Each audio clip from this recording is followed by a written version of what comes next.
Magandang araw mga kaibigan.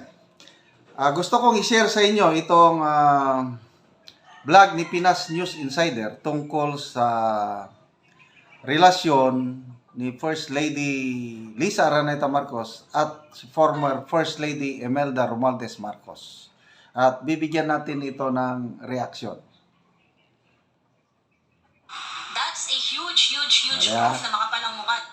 Ito ang balita ngayon. Viral ngayon sa mundo ng social media. Ang di umano'y balita. Tila nahuli kang na di umano ang kagaspangan ng ugali ni First Lady Liza Marcos matapos ibulgar ng isang vlogger. Ang tila pang babastos di umano ni Liza Marcos sa dating First Lady na si Imelda Marcos. Hindi nga makapaniwala ang marami sa ating mga kababayan sa nakita nilang tunay na ugali di umano ni First Lady Liza Marcos. May personal experience ako. Nakita ko yung binastos niya si First Lady.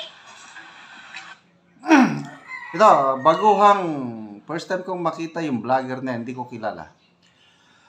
Ako, naririnig ko na ito bago mag-eleksyon noong May 2022, may mga nababasa akong comments galing sa aking mga subscribers na hindi daw maganda ang relasyon ni First Lady Imelda Marcos at Senator Amy dito kay First Lady, hindi siya First Lady noon kay Attorney Lisa Araneta Marcos. Nababasa ko lang yan, naririnig. So, ito, first time ko itong marinig vlogger na nakita niya binastos. I don't know kung anong klaseng pambabastos. Ang matandaanan ko lang nung interview ni Boy Abunda kay Attorney Lisa Araneta Marcos, pinag-uusapan yung anong pagtingin ni Attorney Lisa Marcos kay First Lady.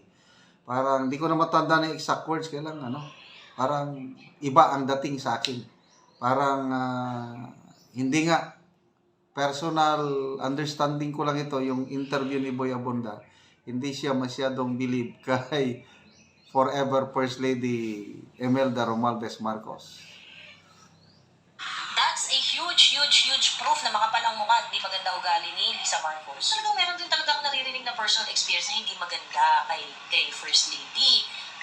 Si Direk Daryl, marami rin hindi maganda yun kay hindi maganda experience kay Liza Marcos, gano'n. So ngayon, pero syempre ako, wala naman talaga akong experience sa kanya na bonggang-bongga. So kumbaga parang yung knowledge ko lang kay FL na sa hindi niya magandang pag-uugali is really coming from people na merong personal encounter sa kanya. Malaking bagay yun, no? Kasi personal experience yung mga yun eh.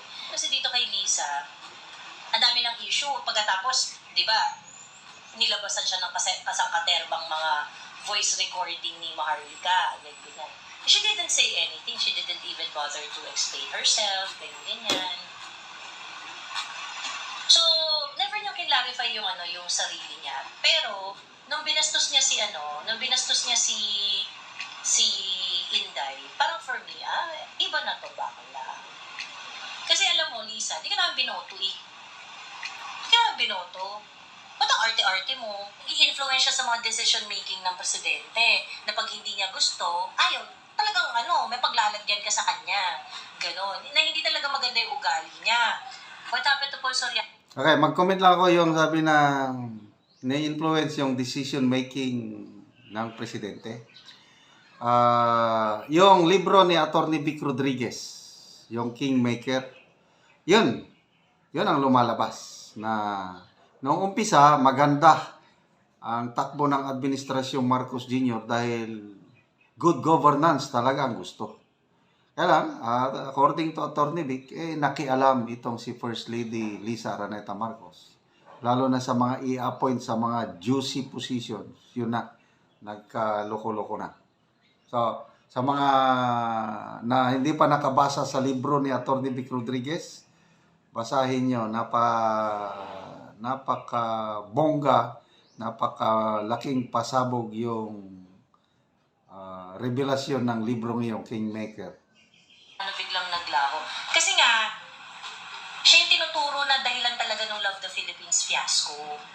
Si Cristina Franco daw doon, naging ano lang, kumbaga parang hindi naman daw talaga siya nag-participate doon. So what happened? Oh, wala na si Paul Soriano. 'Di ba? Kung walang issue si Paul Soriano, ba't wala na siya? So yun yung point dito, no? Ang point dito, Lisa Marcos is not loved by the Filipino people. Okay? Hindi usapan dito kung elite siya, social siya. So, anong masasabi nyo doon? Itong comment ng vlogger na Lisa Marcos is not loved by the Filipino people. Depende siguro. Yung mga pro-Marcos, mahal nila si First Lady. Ito namang mga pro-Duterte, ayaw nila kay First Lady Lisa Araneta Marcos. So, i-comment nyo. Anong masasabi nyo is sinabi ng vlogger na ito na Lisa Araneta Marcos is not loved by the Filipino people. Siyang pinakamayaman, may pinakamahal na damit or whatsoever. The problem is she is not loved by the people. Bad trip ang mga tao sa kanya. And this is for some this is for some real reasons. She disrespected the Vice President. May personal experience ako. Nakita ko yung binastos niya si First Lady. That's a huge proof na makapalang mukha at di maganda ugali ni Lisa Marcos. This is a combination of corroboration of so many people, leaked videos, leaked phone recording, at marami pang iba. Hindi lang to yung parang nagrarely ka lang sa hearsay, hindi lang siya ganon. Alam mo ba ibig sabihin ng corroborative evidence? JNV? Hindi yata kaya ng utak mo yun. So combination to ng maraming source ng ebidensya.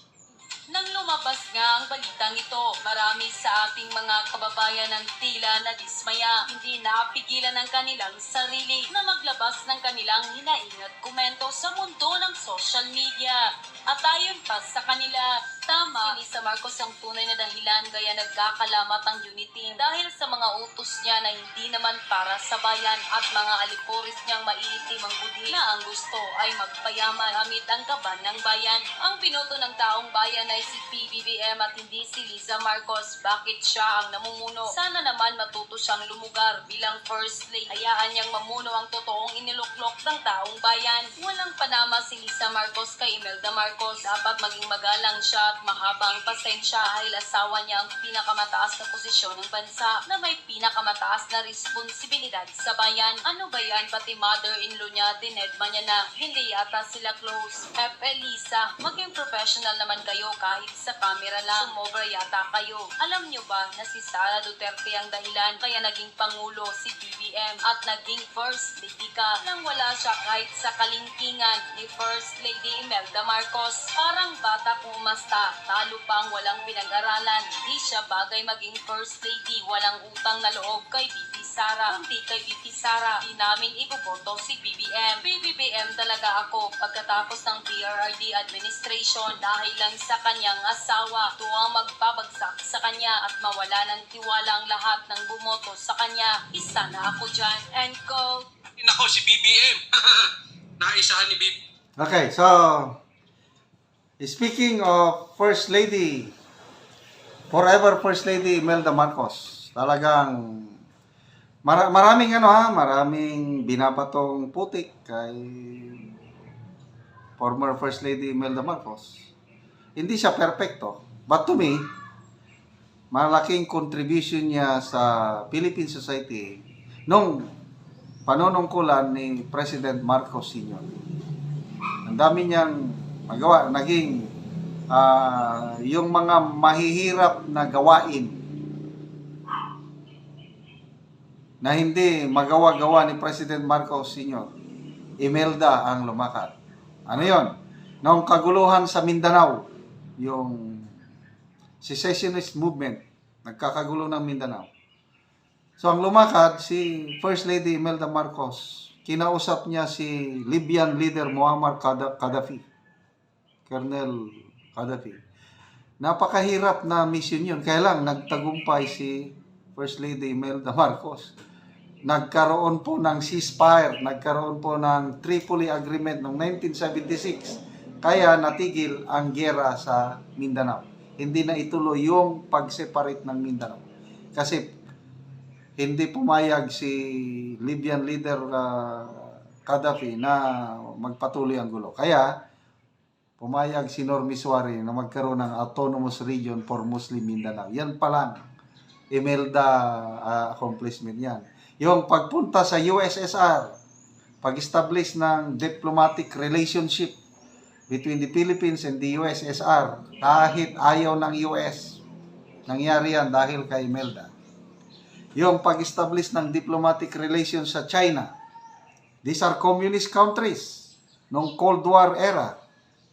Yung mga these are good moves of then President Marcos Sr. na tinatamasa natin ngayon ang benefits dahil may diplomatic relations tayo dito sa mga superpower nito. Number 1 trading partner natin na China ngayon. Dahil mayroong First Lady Imelda Marcos na may charisma. So, ako, saludo ako kay First Lady. Kaya, although, ulitin ko, may mga nagawa rin siyang pagkakamali. Kaya lang, huwag naman puros kamali. Kaya, sinishare ko yung magandang nagawa ni First Lady Imelda Romualdez Marcos.